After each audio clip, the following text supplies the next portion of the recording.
مفتی طارق مسعود special علی رسولہ الکریم۔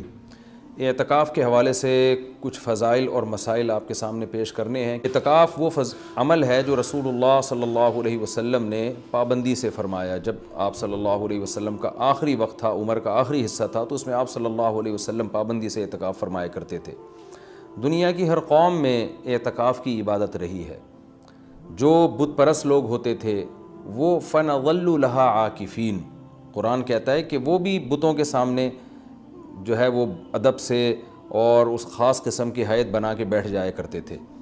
تو جب اسلام دنیا میں آیا تو اسلام نے ہمیں بتایا کہ ہم نے اگر عبادت کے لیے اپنے آپ کو باؤنڈ کرنا ہے تو ہم صرف اللہ کے لیے کر سکتے ہیں اپنے آپ کو باؤنڈ، اور وہ بھی مسجد کے اندر۔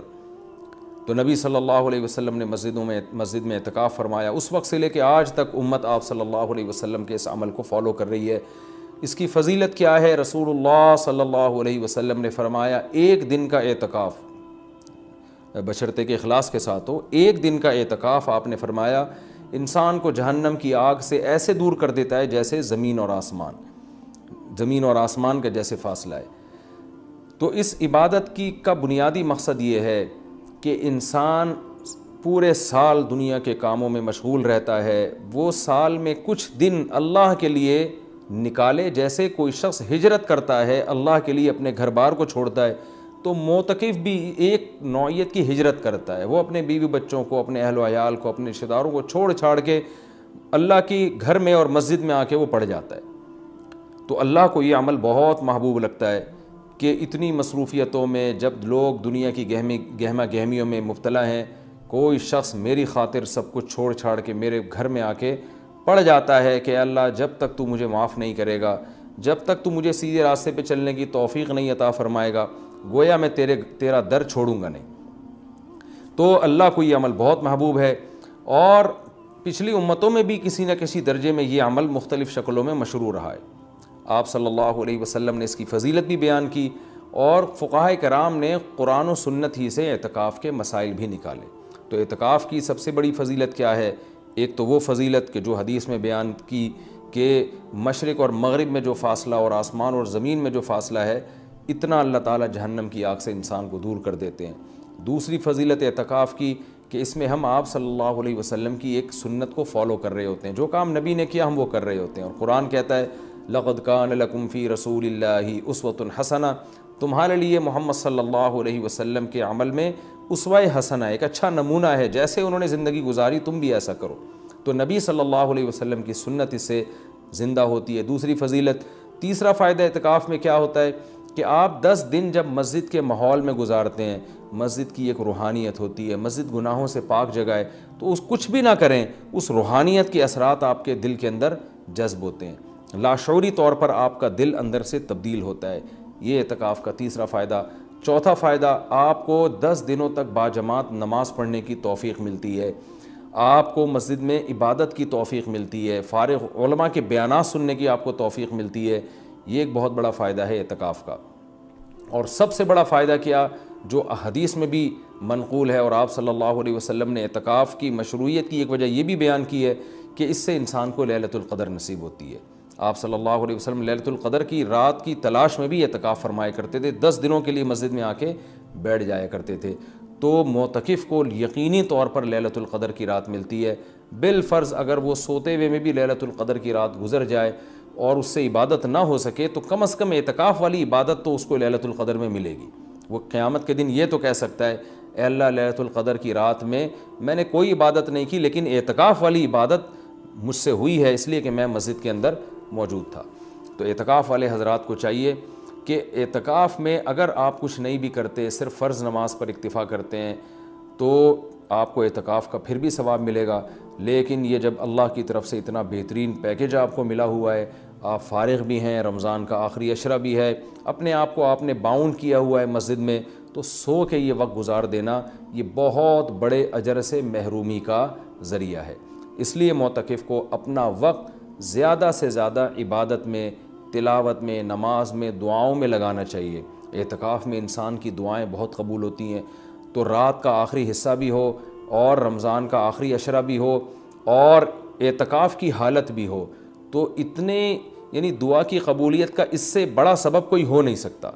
تو معتکفین حضرات کو راتوں کے آخری حصے میں دعاؤں کا بہت زیادہ اہتمام کرنا چاہیے. اور معتکف کو چاہیے کہ رمضان کا یہ جو آخری عشرہ آپ نے اعتکاف کے لیے سلیکٹ کیا ہے تو اس میں صرف اعتکاف برائے اعتکاف نہ ہو بلکہ یہ ایک ورکشاپ ہونی چاہیے جس میں آپ یہ نیت کریں کہ میں جب مسجد سے نکلوں گا تو میں مکمل چینج ہو چکا ہوں گا.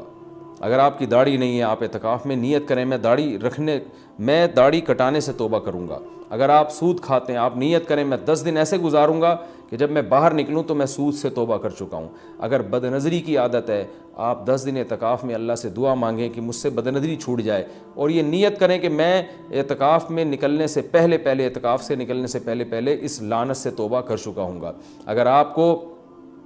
دھوکہ دینے کی عادت ہے, بد اخلاقی کی عادت ہے, ماں باپ کا دل دکھانے کی عادت ہے, بیوی کا حقوق نہیں ادا کر رہے, بچوں کے ساتھ رحمت والا معاملہ نہیں کر رہے, اخلاق خراب ہے آپ کے, ان تمام بیماریوں سے اور ان تمام گناہوں سے توبہ کا فیصلہ کریں. بلکہ میں تو یہاں تک معتکفین کو کہتا ہوں جو میں نے علماء سے سنا ہے کہ اعتکاف میں جس دن بیٹھیں سب سے پہلا کام آپ یہ کریں کہ اپنے گناہوں کی ایک لسٹ بنا لیں کہ بھئی میرے اندر یہ گناہ ہے, نماز قضا کر دیتا ہوں, میں شراب پیتا ہوں, میں بد نظری کرتا ہوں, یا میں اللہ نہ کرے اور کوئی بڑا جرم کر رہا ہوں. تو سارے جرائم کی لسٹ بنائیں اور پھر آپ یہ نیت کریں اور وہ پرچی اللہ کے سامنے دعا میں رکھا کریں, اللہ یہ میرے جرائم ہیں تو مجھے ان سے توبہ کرنے کی توفیق دے دے. تو پھر وہ اعتکاف حقیقت میں آپ کا اعتکاف بنے گا. اور میں نے اپنی زندگی میں دیکھا ہے کہ جنہوں نے صحیح طرح سے اعتکاف کیا ان کی زندگیاں ہمیشہ کے لیے تبدیل ہو گئیں. اکثر توبہ کرنے والے وہ ہوتے ہیں جو اعتکاف میں جا کر ان کو توبہ کی توفیق ملتی ہے. تو یہ بہت بڑی عبادت ہے, اس کا اہتمام کرنا چاہیے. دوسری بات, پہلے دن سے اپنا عبادت کا کوئی اسکیجول بنا لینا چاہیے. ایسا نہ ہو کہ آپ آ کے بیٹھ گئے اب سوچنے میں 3 دن گزار دیں گے کہ آپ نے کرنا کیا ہے. تو اپنا ایک اسکیجول بنائیں کہ بھئی تہجد کتنی, تراویح کی تو پابندی کرنی ہے, تہجد کتنی پڑھنی ہے اور کتنے پارے اس میں پڑھنے ہیں, یا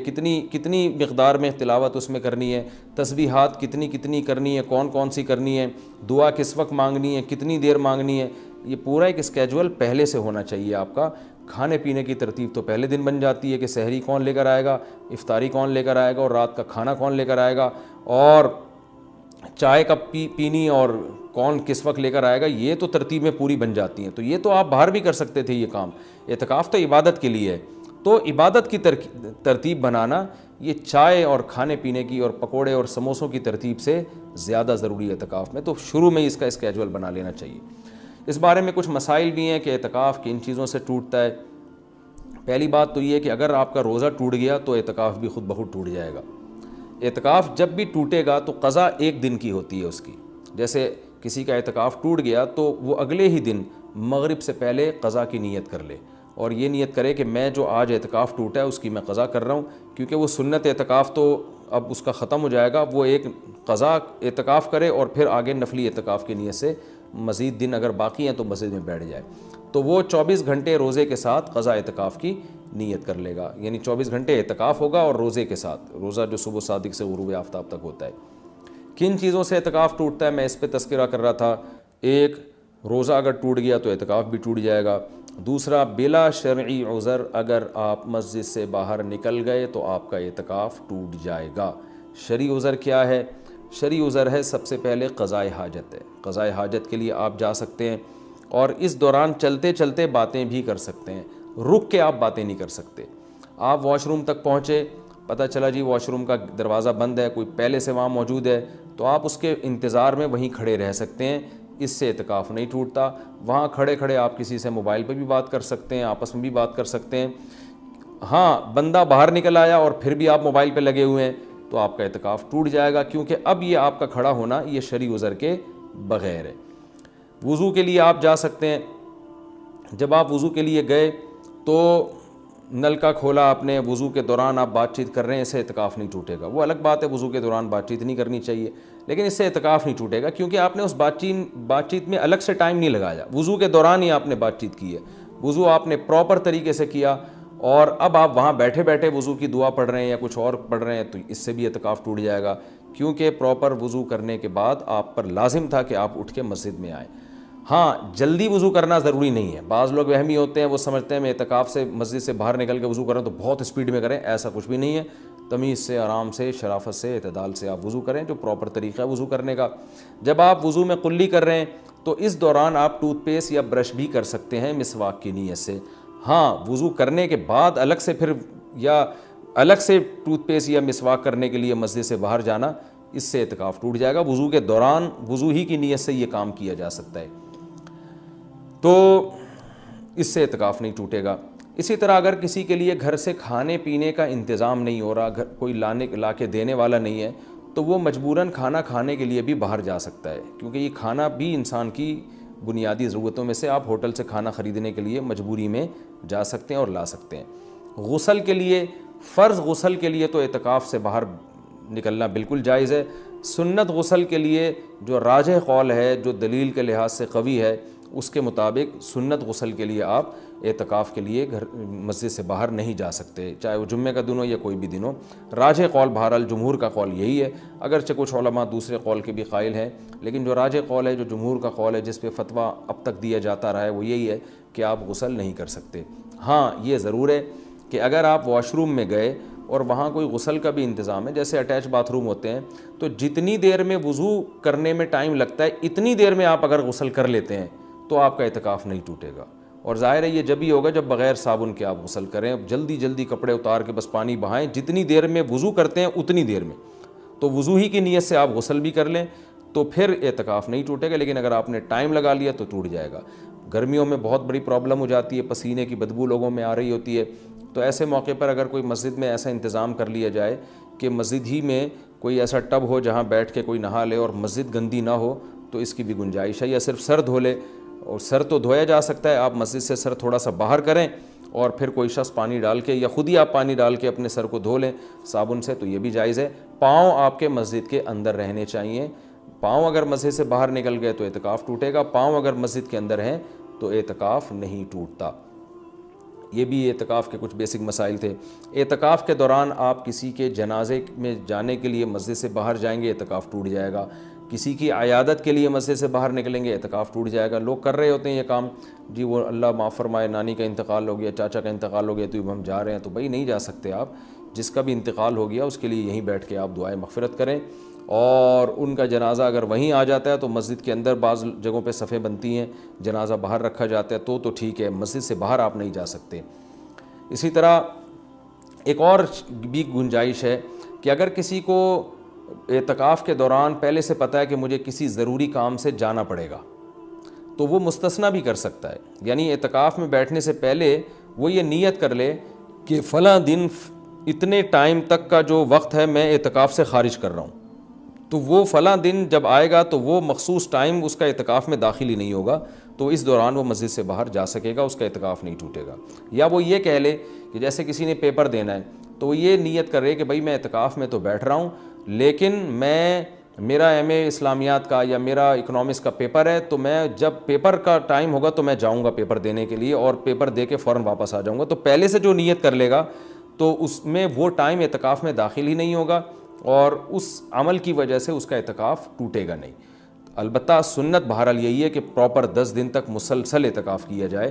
تو یہ کچھ موٹے موٹے مسائل تھے اعتکاف کے۔ اور رمضان میں روزے کی حالت میں سرما لگانے سے، کان میں آنکھ میں دوا ڈالنے سے روزہ بھی نہیں ٹوٹتا، اعتکاف بھی نہیں ٹوٹتا۔ خوشبو لگانے سے نہ روزہ ٹوٹتا ہے نہ اعتکاف ٹوٹتا ہے۔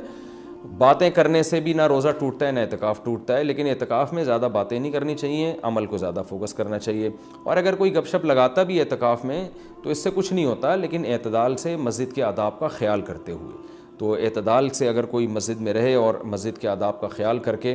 بات چیت بھی اعتکاف کے دوران کرتا ہے تو یہ ناجائز عمل نہیں ہے۔ ایک بات جو آخری بات، اعتکاف میں موبائل کا استعمال کم کریں اور اس کو مثبت ایکٹیویٹیز کے لیے محدود کر دیں۔ فون پہ باتیں کرتے رہنا، ویڈیوز دیکھتے رہنا فیس بک کی، یہ تو سارا ٹائم آپ کا فیس بک برباد کر دے گا۔ کوئی کام کی علمی بحث دیکھنی ہو تو ایک الگ بات ہے، لیکن ویڈیو گیم اور ان چیزوں میں اعتکاف کو برباد کرنا یہ بہت بڑی محرومی کی بات ہے۔ اللہ تعالیٰ سے دعا ہے کہ اس رمضان کے اس عشرے کو اللہ ہم سب کے لیے رحمت بنائے، اور اعتکاف میں خاص طور پر اس وبا کے بارے میں، اس وبا کے لیے سب مل کے دعا کریں۔ معتکفین حضرات سے خاص طور پہ گزارش ہے، کیونکہ ان کی دعاؤں کی قبولیت کا امکان زیادہ ہے۔ یہ جو کرونا کی وبا انڈیا میں پھیلی ہوئی ہے، پوری دنیا کو اپنے لپیٹ میں لیا ہوا ہے، لاکھوں لوگ لقمہ اجل بن گئے، پتہ نہیں کتنوں کی موت اور مقدر ہے۔ تو گڑ گڑا کے معتکفین حضرات سے گزارش ہے کہ اس رات اللہ سے دعا مانگے، خاص طور پہ ختم قرآن کے موقع پر خوب اللہ سے دعا مانگے کہ اللہ اس وبا کو انسانیت سے دور کر دے، اور اس وبا سے ہونے والی تباہی سے اللہ ہم سب کو بچا لے۔ ہم کمزور ہیں اور ہمارے ایمان بھی کمزور، ہمارے جسم بھی کمزور، تو ہم صبر والی زندگی نہیں مانگتے کہ آزمائشیں آئیں اور صبر کریں، بلکہ ہم اللہ سے شکر والی زندگی مانگتے ہیں۔ اللہ تو ہمیں نعمتیں دے اور شکر کی توفیق دے۔ ہاں اگر کوئی مصیبت مقدر میں ہے ہی تو اللہ ہمیں صبر کی توفیق دے، لیکن اللہ ہم سے مصیبتوں کو دور کر لے۔ خواتین کے گھروں میں اعتکاف سے متعلق مسائل میں انشاءاللہ آج مختصر الفاظ میں بیان کروں گا، کیونکہ رمضان 1441 ہجری اور مئی 2020 کا اعتکاف شروع ہونے والا ہے، تو خیال ہوا کہ اس بارے میں کچھ اہم مسائل بیان کر دیے جائیں۔ سب سے پہلے تو یہ بڑا اختلافی مسئلہ چلتا ہے کہ خواتین کے لیے گھر میں اعتکاف کرنا جائز بھی ہے یا نہیں ہے، تو اس اختلاف کو بھی میں بہت ہی مختصر انداز میں بیان کروں گا۔ بہت سے فقہا کے نزدیک خواتین کے لیے گھر میں اعتکاف جائز نہیں ہے، اور ان کی دلیل قرآن کی یہ آیت ہے وَأَنْتُمْ عَاكِفُونَ فِي الْمَسَاجِدِ، کہ قرآن مسجدوں میں اعتکاف کا تذکرہ کرتا ہے، اور رسول اللہ صلی اللہ علیہ وسلم نے بھی ہمیشہ مسجد نبوی ہی میں اعتکاف کیا ہے، تو اور اس بارے میں ہمیں کوئی دلیل الگ سے نہیں ملتی کہ عورت جو ہے وہ گھر میں اعتکاف کرے گی اور مسجد میں اعتکاف اس کے لیے جائز نہیں ہے، ایسی کوئی دلیل نہیں ملتی۔ تو اس بیس پہ بہت سے فقہا اس طرف گئے ہیں کہ عورت کے لیے گھر میں اعتکاف کرنا جائز نہیں ہے، اور یہ بھی ایک مضبوط مذہب ہے، اس کو بالکل کالعدم قرار دینا ٹھیک نہیں ہے۔ لیکن حنفیہ اس طرف گئے ہیں، جو فقہائے حنفیہ ہیں وہ اس طرف گئے ہیں کہ عورت کے لیے مسجد میں اعتکاف اگر وہ کرے گی ہو تو جائے گا، لیکن مکروہ ہے، ناپسندیدہ ہے۔ اور جو علماء عورت کے مسجد میں اعتکاف کے قائل ہیں ان میں بھی بہت بڑی جماعت اس کو ناپسندیدہ بہرحال کہتی ہے، جیسے امام شافعی نے مکروہ لکھا ہے کہ عورت کے لیے مسجد میں اعتکاف کرنا مکروہ ہے۔ عرب کے بھی آج بہت سے علماء اس کے قائل ہیں کہ فتنے کی وجہ سے عورت کو مسجد میں اعتکاف سے روکا جائے گا۔ لیکن گھر میں اعتکاف جائز بھی ہے یا نہیں ہے، تو بہت سے فقہاء اس طرف گئے ہیں کہ عورت گھر میں اعتکاف نہیں کر سکتی، لیکن حنفیہ، علماء حنفیہ، امام ابو حنیفہ اور ان کے شاگرد، اور آج تک فقہاء حنفیہ کی یہی رائے ہے کہ عورت گھر میں اعتکاف کر سکتی ہے۔ اور اس میں اختلاف فقہاء میں اس وجہ سے ہوا کہ دلائل میں اختلاف ہے۔ رسول اللہ صلی اللہ علیہ وسلم نے امہات المومنین کو حکم دیا تھا کہ مسجد میں جب انہوں نے نبی صلی اللہ علیہ وسلم کے ساتھ اعتکاف کے خیمے لگائے تو آپ نے ان خیموں کو اکھاڑنے کا حکم دیا۔ اس کے بعد حدیث میں آتا ہے کہ نبی صلی اللہ علیہ وسلم کے دنیا سے جانے کے بعد امہات المومنین ہر سال اعتکاف کیا کرتی تھیں۔ اب اس میں یہ تشریح نہیں ملتی کہ مسجد میں کرتی تھیں یا گھر میں کرتی تھیں، تو جو حضرات کہتے ہیں کہ مسجد میں اعتکاف کرے گی عورت، گھر میں اعتکاف جائز ہی نہیں ہے، وہ کہتے ہیں کہ مسجد میں کرتی تھیں، اور دلیل وہی دیتے ہیں کہ بھئی اعتکاف کا محل تو قرآن سے پتہ چلتا ہے مسجد ہے۔ اور جو علماء جیسے حنفی فقہا وہ اس طرف گئے ہیں کہ نہیں وہ گھر میں کرتی تھیں، ان کی دلیل یہ ہے کہ نبی صلی اللہ علیہ وسلم نے جب مسجد میں ان کے خیمے اکھاڑ دیے تو اس بات پھر یہ بعید ہے کہ وہ مسجد میں اعتکاف کرتی ہوں، کیونکہ مسجد میں بیٹھنے کو نبی نے ناپسند کیا تھا۔ تو میرا مقصد صرف بتانے کا مقصد یہ ہے کہ کیونکہ اختلاف اور فرقواریت کا دور ہے نا، تو کوئی بھی کسی دوسرے کی دلیل کو نہ سننے کے لیے تیار نہ ماننے کے لیے تیار، تو اس بارے میں دونوں طرف مضبوط دلائل ہیں۔ امام شافعی، امام احمد ابن حنبل اور امام مالک اس طرف گئے ہیں کہ عورت کے لیے گھر میں اعتکاف جائز نہیں ہے، اور مسجد میں اعتکاف کرنا ہے یا نہیں کرنا، تو اس پر تو سب کا اتفاق ہے کہ ہو جائے گا، لیکن مکروہ ہے، ناپسندیدہ ہے، زیادہ تر علماء کی یہی رائے ہے۔ اور گھر میں اعتکاف ہوگا یا نہیں ہوگا، تو تینوں ائمہ کی رائے ہے کہ گھر میں اعتکاف عورت کے لیے جائز نہیں ہے، لیکن امام حنیفہ کی رائے ہے کہ جائز ہے۔ تو اختلافی مسئلہ ہے فقہا میں، اور جب مجتہدین میں کسی مسئلے میں اختلاف ہو جائے اور نصوص سے ہمیں کسی ایک طرف یقینی دلائل نہ مل رہے ہوں، تو اس میں اعتدال کا راستہ ہی اختیار کرنا چاہیے۔ آپ کسی بھی رائے کو فالو کریں، مگر دوسرے کو یہ نہ کہیں کہ یہ قرآن و سنت سے بالکل 100% متصادم ہے، یہ نہیں کہا جا سکتا۔ عبداللہ بن عباس رضی اللہ تعالیٰ عنہ سے مروی ہے کہ آپ نے مسجد میں اعتکاف کو بدعت قرار دیا، تو اس میں بھی جو علماء کہتے ہیں کہ عبداللہ بن عباس سے مروی ہے کہ آپ نے گھر میں اعتکاف کو بدعت قرار دیا ہے، تو اس میں بھی یہ واضح نہیں ہے کہ عورت کے لیے بھی گھر میں اعتکاف کو بدعت قرار دیا، کیونکہ وجہ اس کی یہ تھی کہ بعض تابعین عورت کے لیے گھر میں اعتکاف کو جائز سمجھتے تھے، تو عین ممکن ہے کہ عبداللہ بن عباس کا مقصد ان لوگوں پہ رد کرنا ہو کہ جن لوگوں نے مردوں کے لیے گھر میں اعتکاف کو جائز کر دیا، ان کے عمل کو بدعت قرار دے رہے ہو۔ بہرحال مختصر میں جو خلاصہ میری بحث کا یہی ہے کہ دونوں طرف دلائل ہیں، اور دونوں طرف کسی بھی رائے کو آپ ایسے نہیں کہہ سکتے کہ بس یہی عین قرآن و سنت ہے اور باقی سراسر گمراہی ہے۔ کسی بھی کی بھی کوئی رائے ہو، کسی کی وہ اپنی رائے کو بیان کر سکتا ہے۔ تو ہمارے ہاں بر صغیر میں چونکہ فقہ حنفی کو فالو کیا جاتا ہے، تو اس لیے خواتین مسجدوں میں گھر میں بہت بڑی تعداد میں اعتکاف کرتی ہیں، تو اس لیے میں نے سوچا کہ میں گھر میں جو خواتین اعتکاف کریں گی ان کے مسائل میں بیان کر دوں، کیونکہ بہت زیادہ اس بارے میں سوالات پوچھے جاتے ہیں۔ جو خواتین گھر میں اعتکاف کریں گی وہ گھر میں ایک مخصوص کمرے کو جس میں عام طور پہ وہ نماز پڑھتی ہیں وہ خاص کر دیں،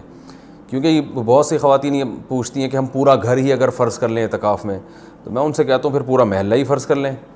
تو اس میں کیا جا رہا ہے؟ تو ایسا نہیں ہوتا کہ پورا گھر یا پورا محلہ، اعتکاف کا ایک خاص مقصد ہوا کرتا ہے، وہ مقصد پورا گھر کو متعین کرنے سے حاصل نہیں ہوگا۔ تو ایک مخصوص کمرہ اپنے لیے متعین کر لیں، اور وہ کمرہ جس میں عام طور پہ وہ نماز پڑھتی ہیں۔ پھر اعتکاف کے مسائل وہی ہیں کہ اعتکاف کی حالت میں بلا ضرورت شدیدہ اس جگہ سے باہر نہیں جا سکتی، جو انسان کے ضروری حاجات ہیں ان کے لیے جا سکتی ہیں، قضاء حاجت کے لیے اس کمرے سے باہر نکل سکتی ہیں، کھانا لینے کے لیے جیسے کھانا پہنچانے والا کوئی نہیں ہے تو کھانا لینے کے لیے بھی جا سکتی ہیں، اگر کھانا پکانے والا کوئی نہ ہو یا ہو مگر وہ پکانے کے لیے تیار نہ ہو تو کھانا پکانے کے لیے کچن میں بھی جا سکتی ہیں، پکائیں اور واپس اپنے کمرے میں لا کے کھائیں۔ اس کمرے میں جو شادی شدہ خواتین ہیں وہ شوہر بھی آ سکتا ہے اس کمرے میں، لیکن وہ خود باہر نہیں جا سکتی، لیکن میاں بیوی کے جو ازدواجی تعلقات ہوتے ہیں وہ اعتکاف کے دوران بالکل ناجائز ہیں، ان سے اعتکاف ٹوٹ جائے گا۔ تو اور بھی کوئی محرم رشتہ دار وہ اس کمرے میں ان سے آ کے ملاقات کر سکتے ہیں، بات چیت کر سکتے ہیں، لیکن وہ بلا ضرورت شدیدہ اس کمرے سے باہر نہیں جا سکتی، کمرے میں رہنا پڑے گا ان کو، اور اس میں وہ بات چیت بھی کر سکتی ہیں، اپنا کوئی دنیا کا کام بھی کر سکتی ہیں، کوئی سلائی کڑھائی بھی کر سکتی ہیں، اور اصل میں اعتکاف نام ہوتا ہے اپنے آپ کو باؤنڈ کر لینے کا، تو اللہ کے لیے آپ نے اپنے آپ کو باؤنڈ کر لیا ہے۔ اصل حکم تو یہی ہے کہ مسجدوں میں باؤنڈ کیا جائے، لیکن میں نے بتایا کہ اختلافی مسئلہ ہے، اس میں بعض فقہاء اس کے قائل ہیں کہ مسجدوں میں جانا چونکہ فتنے کا سبب ہے، اب عورت کو اگر اعتکاف کی اجازت نہ دی جائے تو وہ ہمیشہ کے لیے اعتکاف سے محروم ہو جائے گی، تو اس لیے انہوں نے یہ گنجائش دی ہے کہ وہ گھر میں اعتکاف کر سکتی ہے۔ تو اپنے آپ کو اس جگہ باؤنڈ کریں، زیادہ کوشش کریں کہ زیادہ سے زیادہ ٹائم ان کا عبادت میں گزرے، تو مجبوری کے تحت گھر سے باہر اس کمرے سے باہر نکلا جا سکتا ہے، اور اس کمرے میں کوئی بھی جا کے جو بھی محرم ہے ان کے پاس بیٹھ سکتا ہے، بات چیت کر سکتا ہے، بچے بھی آ سکتے ہیں وہاں پہ، ان بچوں کی کوئی خدمت کرنی ہو جیسے ان کو کھلانا ہو، ان کو پڑھانا ہو، وہ اس کمرے میں بیٹھ کے خواتین کر سکتی ہیں جو اعتکاف میں بیٹھی ہوئی ہیں۔ اچھا، روزہ اعتکاف کے ساتھ ضروری ہے، اگر روزہ ٹوٹ گیا تو اعتکاف بھی ٹوٹ جائے گا، اس لیے جن خواتین کو اعتکاف کے ایام میں مینسز آ جاتے ہیں تو ان کا روزہ بھی ٹوٹے گا، ساتھ ساتھ اعتکاف بھی ٹوٹ جائے گا۔ تو خواتین جب 10 دن کا اعتکاف کریں تو اس بات کا اہتمام کریں، ان کو اپنی تاریخیں معلوم ہو اور ان کو یہ اطمینان ہو کہ ان 10 دنوں میں وہ پاکی کے ایام میں رہیں گی، ان کو جو مینسز ہیں وہ جاری نہیں ہوں گے، تو اس بات کا پہلے اہتمام کریں۔ جن خواتین کا یہ خیال ہے کہ ان کو مینسز آ سکتے ہیں وہ اعتکاف میں نہ بیٹھیں یا نفلی اعتکاف کر لیں۔ تو سنت اعتکاف کے لیے طہارت بھی شرط ہے، کیونکہ اس میں روزہ ضروری ہے سنت اعتکاف کے لیے، اور خوشبو کا استعمال کر سکتی ہیں اس دوران، اور جو ہے وہ کسی عالم کے بیان سن سکتی ہیں، کوئی دینی کلاسز لے سکتی ہیں، اور اس میں جو ہے وہ فون پہ بات کر سکتی ہیں، تو یہ تمام چیزیں جائز ہیں۔ لیکن اعتکاف کا پورا مقصد جبھی حاصل ہوگا